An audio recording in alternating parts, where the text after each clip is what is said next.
Everyone knows what a prison looks like. An iron bars, locked gates, and armed guards. But what if I told you the most dangerous prison has none of these? It has no walls, yet countless people wake up inside it every day. In the quiet village of Imojo lived a beautiful 26-year-old woman named Feranmi. Everyone admired her smile.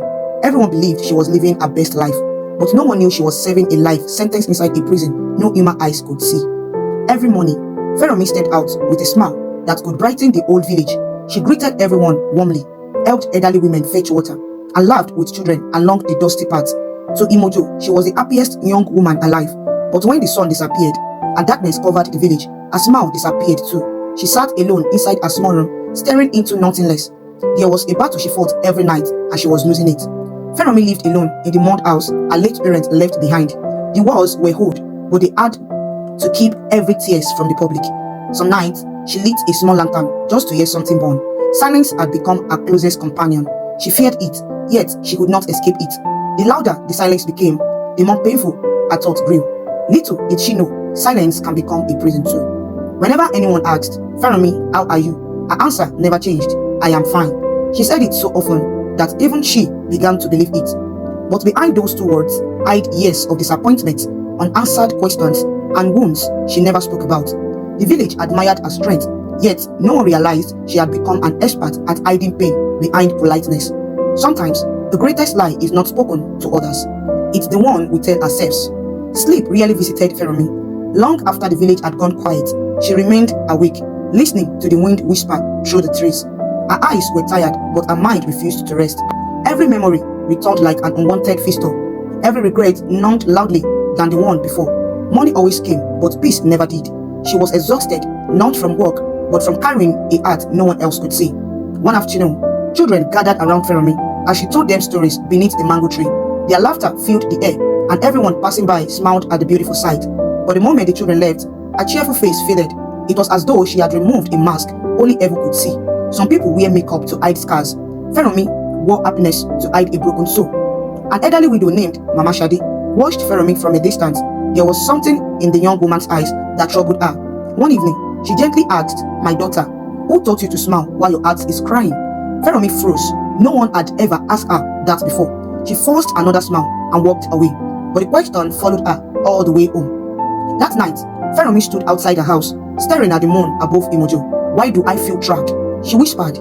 There were no chains around her hands, no locked doors before her, yet she felt unable to move forward.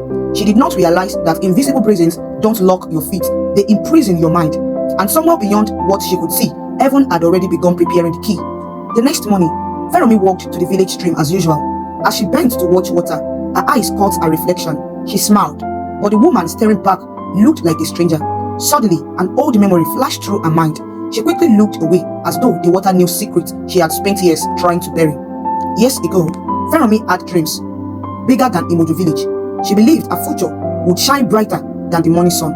But one painful day changed everything. Since then, she had been living but never truly alive.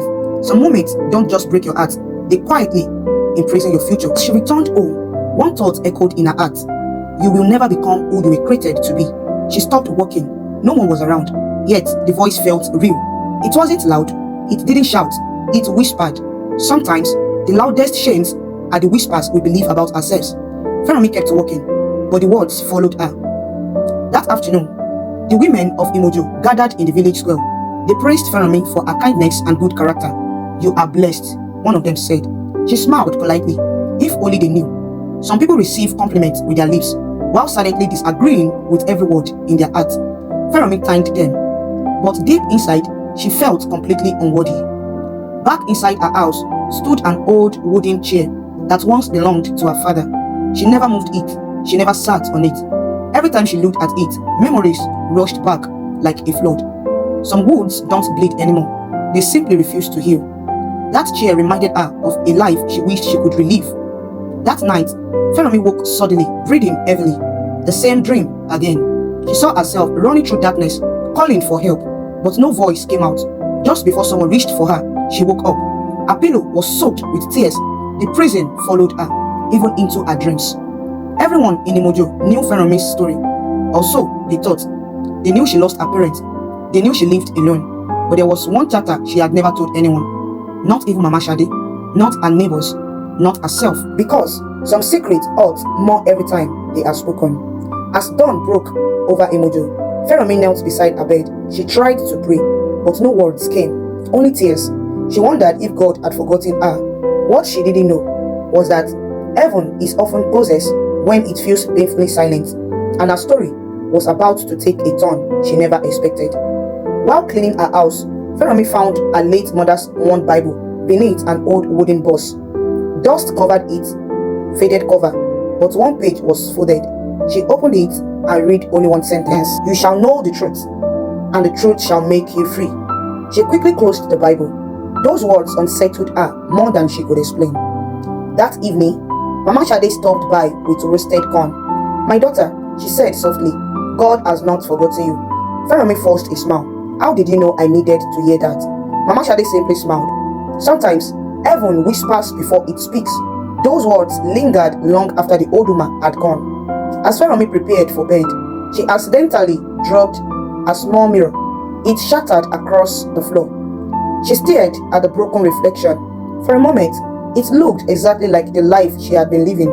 Broken, scattered, impossible to put back together. Oh, she believed.